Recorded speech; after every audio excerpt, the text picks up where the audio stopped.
All right. Well, today we're going to do something a little bit different. I've done something like this before, but I'm going to do more in story form. We're going to talk about the fall of journalism or the failure of journalism, at least in the United States. I'm going to give you a bunch of ways for understanding that hopefully you haven't heard before and something to think about.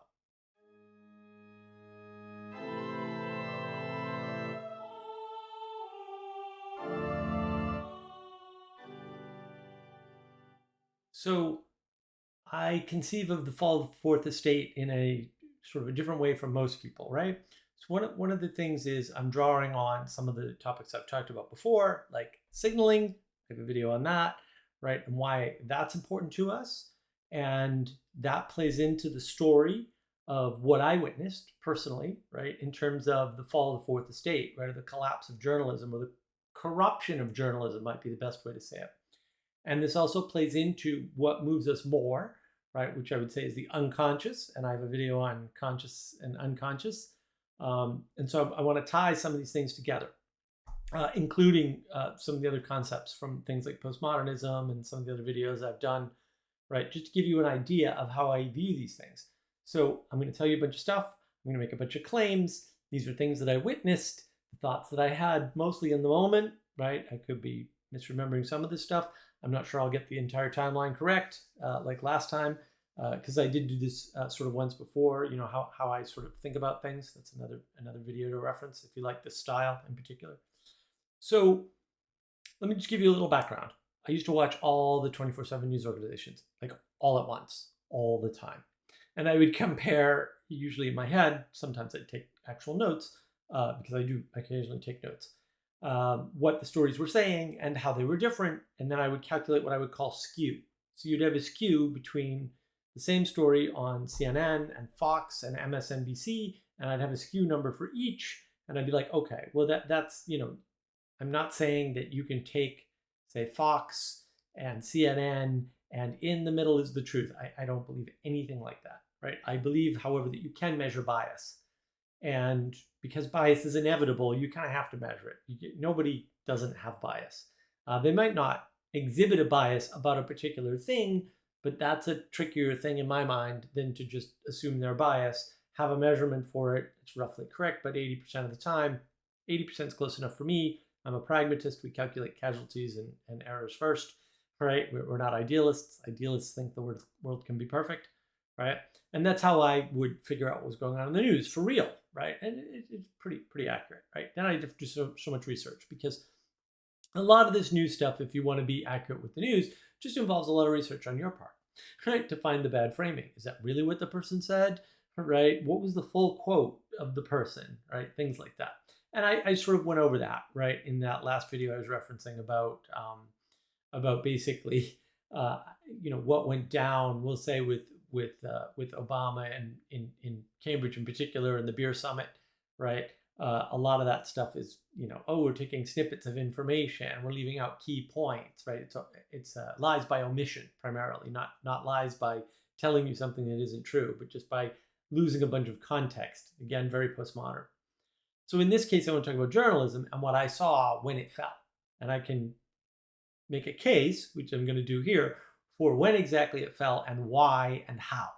So this all begins with the timeline of George W. Bush being president, right? And people were going after him in the media, right? And in particular, there was a story that Dan Rather, put out there on air and claimed that George W. Bush was not in the National Guard or didn't do what he said he did in the National Guard. Whatever it is, the details really aren't all that relevant.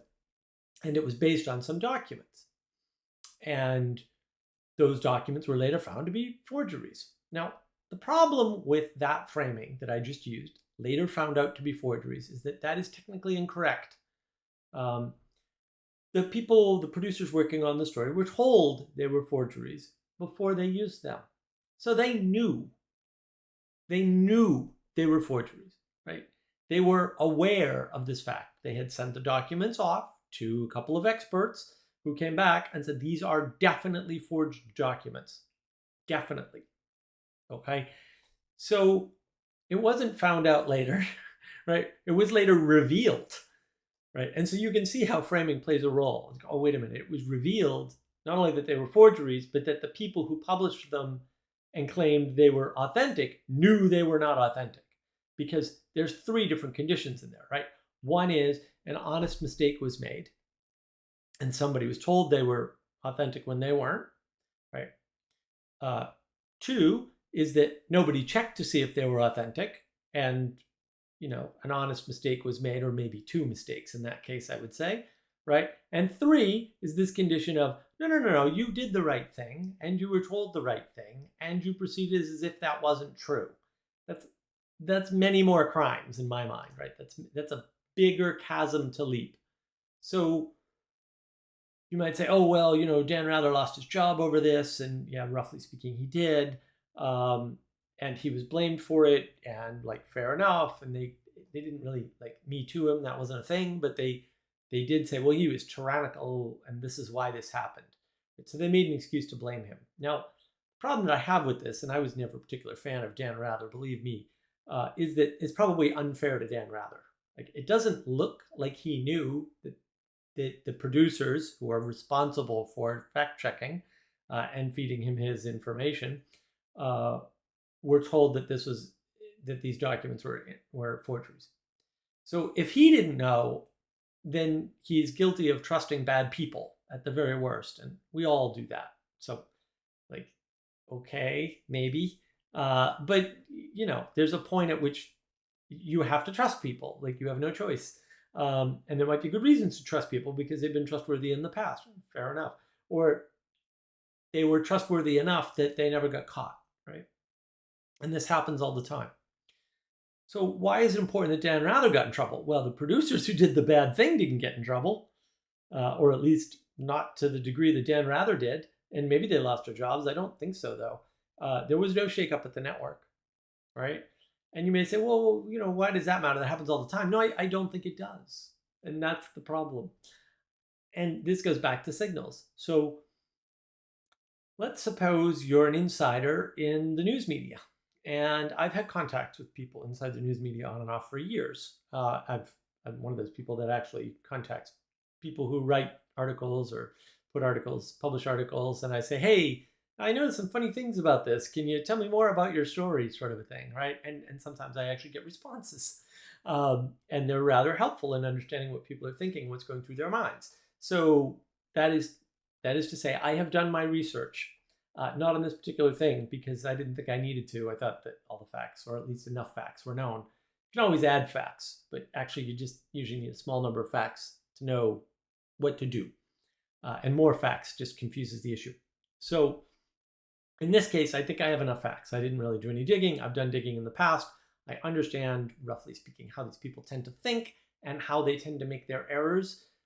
Whether I'm right about them making their errors is, sort of maybe, but maybe not. They don't care. If you don't believe me, don't watch. I'm fine with it. I'll never know. And if you don't believe my thesis of what happened, that's fine too. Because I'm going to make a lot of claims, and I think you can hunt them all down, and you're welcome to do that, and I encourage you to do that. But if you're not going to, that's fine too, right? Like, you can not do your research and not believe me. There's no law against it. So when Dan Rather gets in trouble, the person who did the bad thing didn't get in trouble. The insiders in the news media go, oh, we know what happened here. We're familiar with this pattern.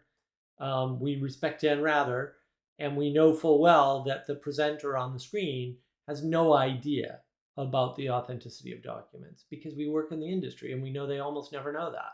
Well, fair enough. So we know that the people who were responsible behind this story, who actually made this story that way for the presenter, didn't get punished.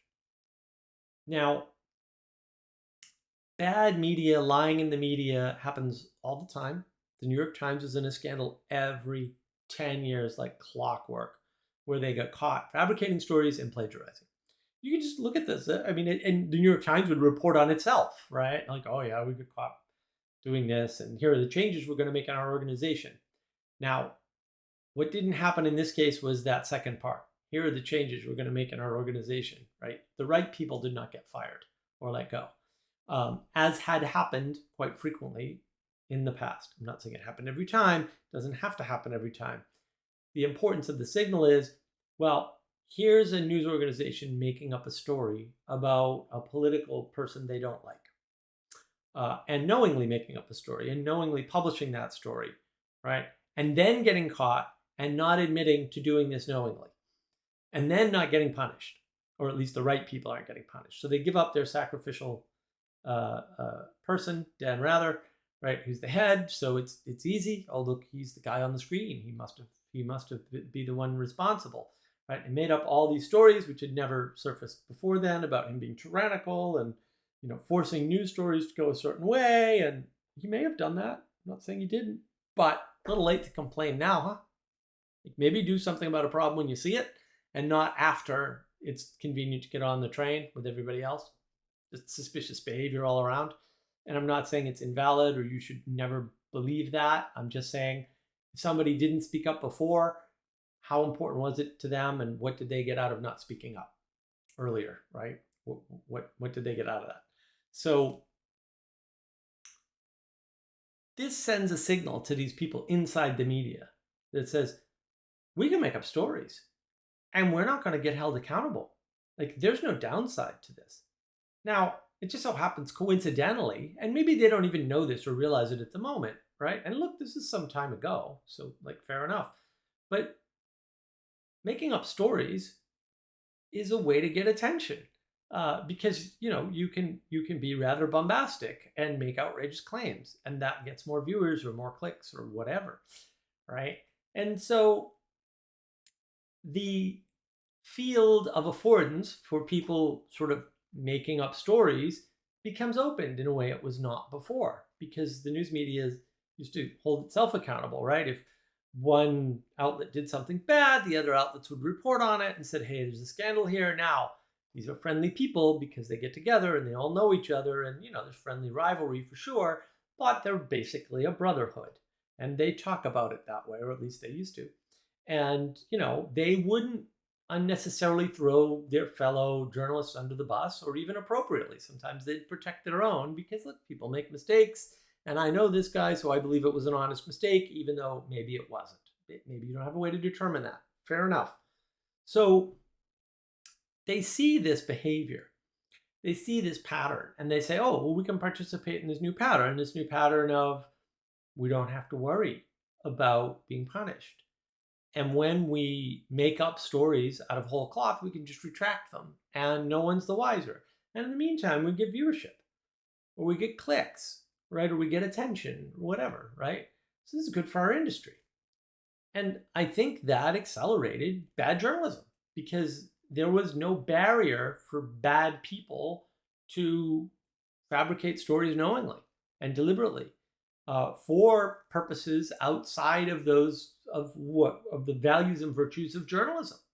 And so the idea of the fourth estate, which is, I believe, from England, from the UK, is that it is this institution that is checking on the other institutions, right? It's sort of like in the center of everything, being critical of politics, being critical of government, because those are two different things, right? Being critical of the economy, and critical in terms of putting an eye on these things, right? Like you're reporting on things, being critical of social issues, right? Because reporters report on society, right? Looking at all these things, pointing these things out.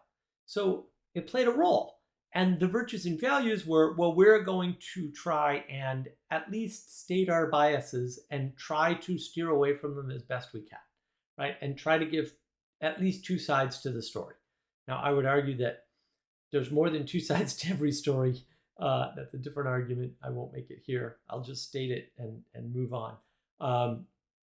And that there is some use in doing that, right? In at least, not showing one side of the story. But if you think about it, not questioning the documents up front is not showing two sides of the story, right? Not engaging with, did this happen, interviewing people who were there, right, which they didn't do in the piece, to counter the narrative of the documents.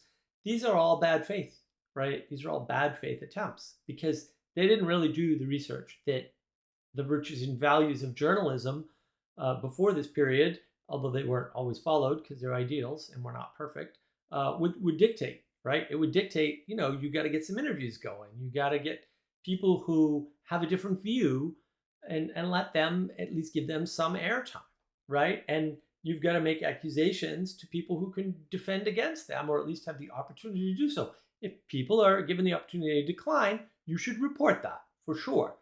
But you should not give people the opportunity and let them decline.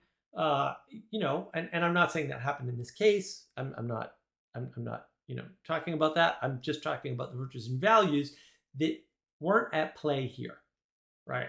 And the reason why they weren't at play is, again, they knew the documents were forged. So they knew they were crafting a narrative that was wrong, that was factually incorrect, right? That conformed to their beliefs, right? And they knew they were delivering it in the form of Dan Rather, a person you could trust. So that's a problem. They knew they were lies. They knew they were lying. They knew that. They were aware. They did it anyway.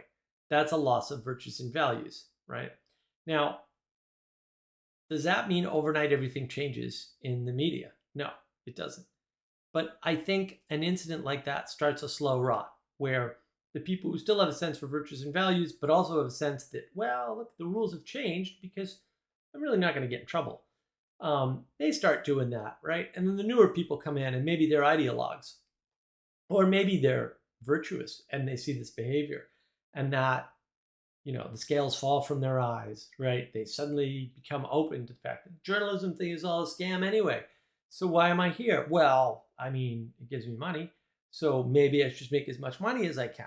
Like these virtues and values are not being upheld anyway. So why am I here if it's not for virtues and values? And this happens to people all the time. They go into something, right? They have this idyllic view. They want to instantiate the virtues and values of whatever industry they're in, whatever thing they're doing. And then they get there and the world is not what they thought. Things are not working the way they thought that they ought to work. This happens. This happens to people. And then as people leave and new people come in and they see this pattern, they push the boundaries on it. And the next thing you know, everyone's lying all the time about everything. And that's pretty much what happened to the news media. Now, this trend is visible in the numbers in terms of viewers. If you want to go look, you can go look at the news media in the United States and how many viewers it had. So cable news in particular, I think I brought this up before, was a shrinking pie. The total number of 24/7 cable news viewers is going down, right? But there's one cable news outlet growing, which is Fox. Now, you can think what you want about Fox. I really don't care. I have my own ideas. I don't think it's what anybody thinks. I think people are misreading it. But the fact that one news organization is growing in a sector where the overall sector is shrinking is an extremely important and significant data point. Like people talk about, using averages. Averages are dangerous, especially with high variance and high change rate numbers, because averages smooth out outliers. And outliers are more important. And Nassim Taleb talks about this. Read all his books. They're really great. So what you end up with is a situation where when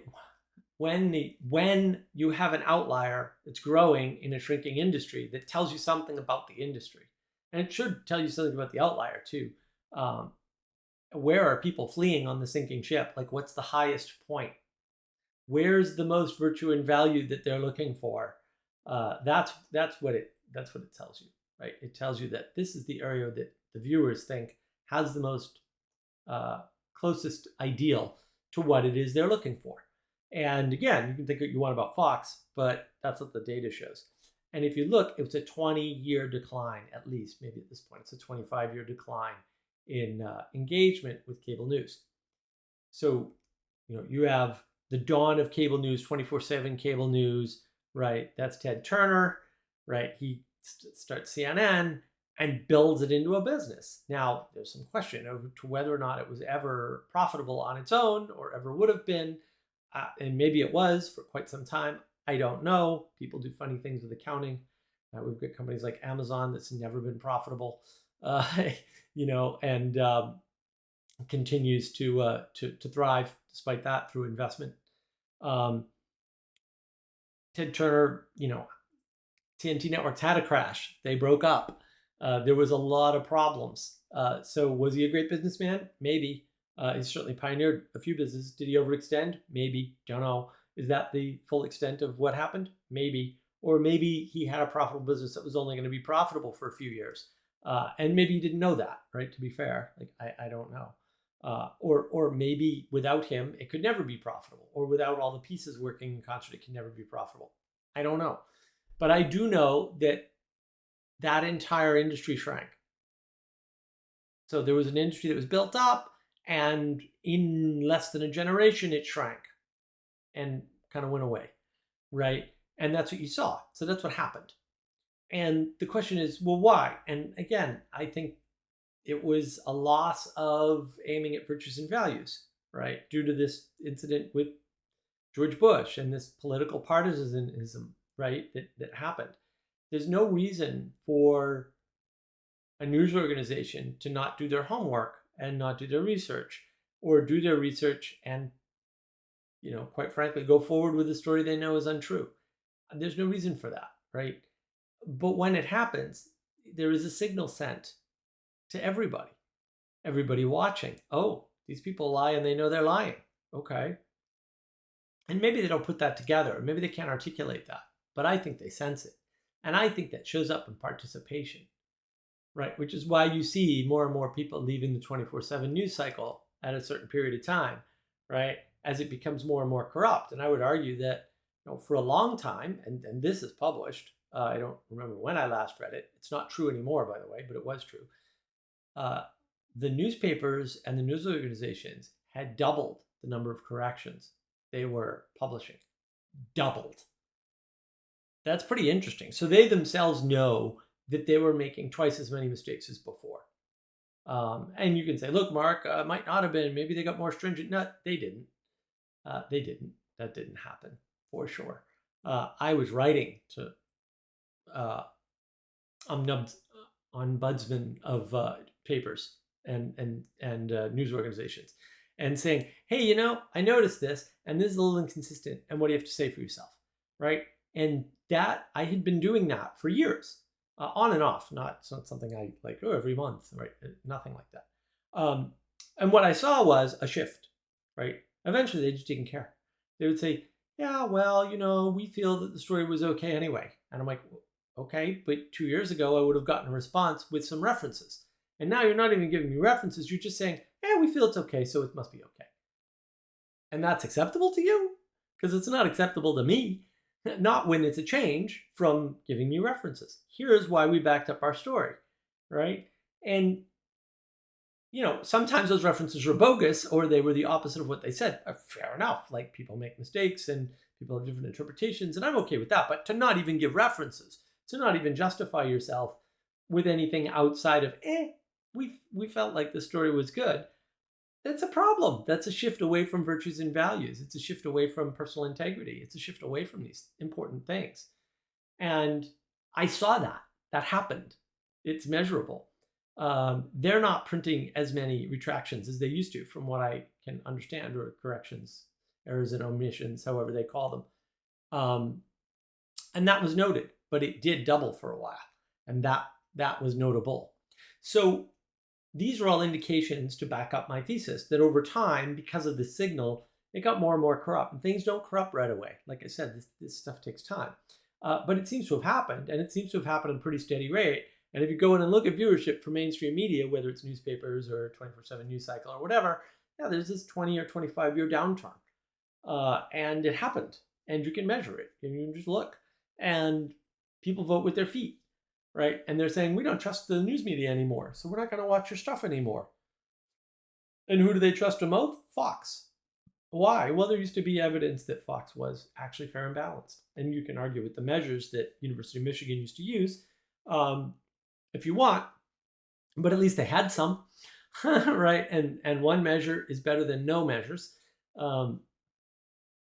unless you can prove it's completely bogus. But I mean, I could never prove that that there was some measure University of Michigan used to measure the state of the media that I didn't think were all that interesting, but at least they were consistent. So you could see a difference between, say, CNN, MSNBC, Fox, and CBS, ABC, and NBC. And CBS was a close second to Fox for trustworthiness in terms of the measurements that Michigan was using, and a lot of people agreed with that. So I think there's something there. And when we think that things happen instantly, like we tend to look back too short a time frame, and we misunderstand. Oh well, it was the internet. Like it wasn't the internet. Not that the internet didn't play a role, right? The internet did not destroy the fourth estate. That didn't happen.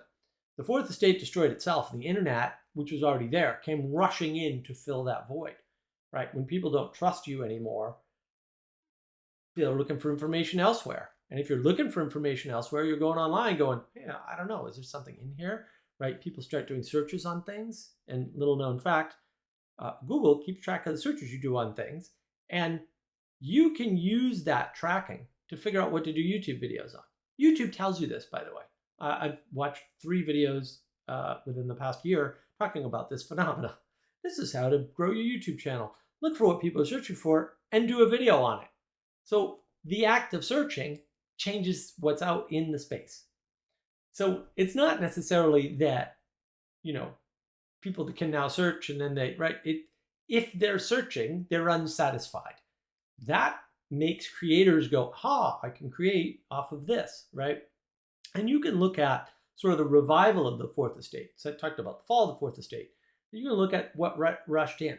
And I would argue that what rushed in was Ben Shapiro, Carl Benjamin, Sargon of Akkad, right? And Tim Pool. And Tim Pool did something very, very clever. He was following Sargon of Akkad's footsteps to some extent, Carl Benjamin's footsteps. But he did something very clever. He realized, I can do better, more accurate news reporting without having any reporters or any people on the ground, just by using the news and the inconsistencies between the news reporting, inconsistencies in the same, like CNN reporting afternoon to morning or the next day or the next week on the same issue, and give you better news than you can get by watching CNN, right? Because he's compressing this by time. He's using their reports and their reporters. He doesn't need to get his own facts on the ground. So he does a very clever thing, and he bootstraps his business that way. Now, whether he did that intentionally or not, I have no freaking idea. It doesn't really matter. The fact is it happened. Sometimes things happen unconsciously, right? We participate our way into these things. We're not really sure what we're involved in, but it ends up to be advantageous. I think that's what happened to Tim Pool to some extent, although he's a very smart guy. I used to listen to him. I don't anymore. I used to listen to Carl Benjamin. I don't anymore. Carl Benjamin took a different route, right? But he became trustworthy because he made a bunch of predictions, particularly around Gamergate 2014. If you've never seen Sargon of Akkad's Gamergate playlist, highly recommend. You're going to see a bunch of patterns that he warned everybody about. Said, this happened to us in the gamer community. It's all going to happen to you. And what did it include? It included corrupted media. That was the start of Gamergate, was people on a listserv or a forum or whatever, who are all in the same industry, actively colluding to put forth certain video games as 4-star video games or whatever, top-rated video games, and certain others as not so top-rated. And they got caught. And rather than going, yep, you're right, we did a bad thing, they doubled down and attacked the people that caught them. And that's what Gamergate really spawned from. Now, it went places from there for sure. But the essence of Gamergate was revealing the incestuous relationship of these, quote, journalists, gaming journalists, some of whom didn't care about games, didn't play games, and many of whom couldn't write very well either, incidentally. My personal opinion there, sorry. They got caught in this web of lies and deception and manipulation. And now we just see that everywhere. But Carl Benjamin warned everybody in 2014, this is coming for you, or maybe it was 2015. But he said, this is coming for you. This is going to spread. This isn't just about the gamers. And he said it back then, and he was right. And so he has a lot of credibility. That's how you build credibility. You just be right. Give people information that can give them good predictions about what's to come. Make good predictions where appropriate. Try to avoid making predictions as much as possible.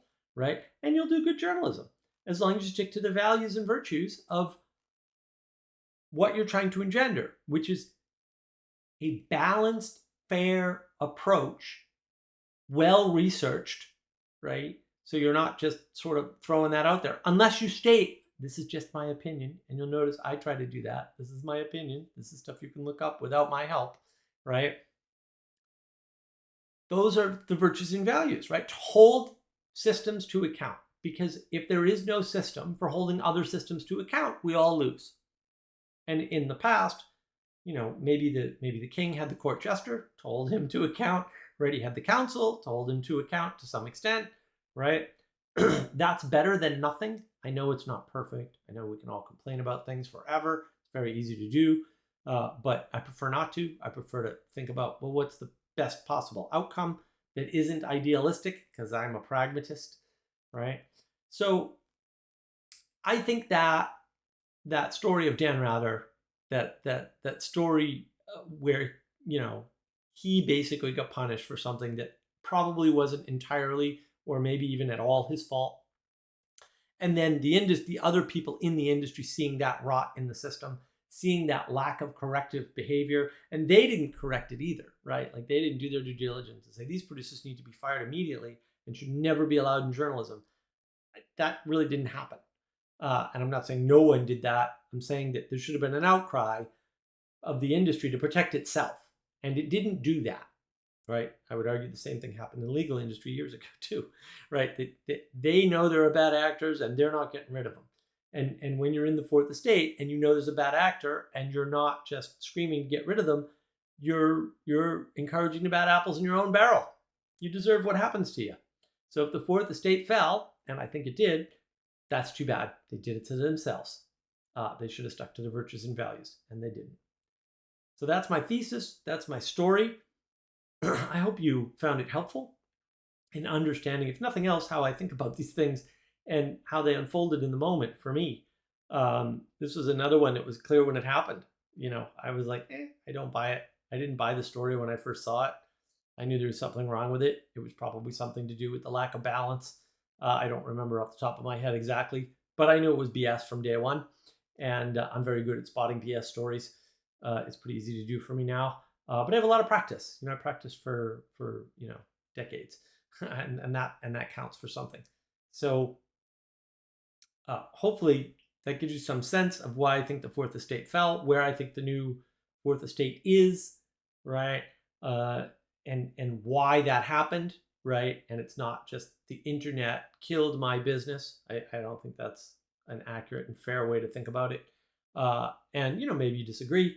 Feel free to leave some comments. If you want me to do more of this sort of video, let me know. If you want me to do less of this sort of video, let me know. If you want me to cover this in more detail or something, I suppose I could do an enormous amount of research, some of which you can do for yourself, and cover it differently. Or if you want me to do more detail or something, or a different time span, or something like that, let me know in the comments. I'm happy to engage. And I really appreciate that you're watching my videos and that these videos are important enough for people to watch and interesting enough for them to watch. And I hope you watched them all to the end. And I just want to thank you for your time and attention.